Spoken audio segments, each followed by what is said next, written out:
వెంబడించాలి.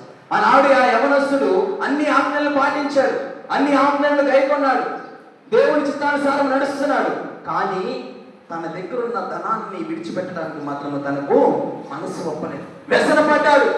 ఏంటి, నేను ఇన్ని ఆజ్ఞలు గైకొంటున్నాను కదా, నేను ఇన్ని ఆజ్ఞలు పాటిస్తున్నాను కదా, అయినా ఈయన నా యొక్క ఆస్తిని అమ్మమని రమ్మంటున్నాడు కదా అని నా ధనాన్ని, నేను కష్టపడి నేను చెమట వచ్చి సంపాదించినటువంటి నా ధనాన్ని నేను ఎందుకు విడిచిపెట్టాలి యేసుక్రీస్తు వారిని వెంబడించడానికి, నేను ఎందుకు విడిచిపెట్టాలి నిత్య జీవం పొందుకోవడానికి అని వ్యసనపడి ఏమైపోతాడు, అక్కడి నుంచి వెనక్కి వెళ్ళిపోతాడు. ప్రియమైన బిడ్డలారా, ఉదయకాల సమయానికి జ్ఞాపకం చేస్తున్నాను, ఆ నిత్య జీవాన్ని మనం పొందుకోవాలంటే క్రీస్తుని మనం వెంబడించాలి. ప్రియమైన బిడ్డలారా, ఎలాగో క్రీస్తుని వెంబడించాలంటే మనకున్న సమస్తాన్ని విడిచిపెట్టి క్రీస్తుని మనము వెంబడించాలి. అలా కాదు అని ఈనాడు మనము ధనము కోసం పరుగులు పెడితే, మనము ధనము కోసం ఆశపడితే చివరికి మనము నాశనాన్ని కొని తెచ్చుకుంటామే.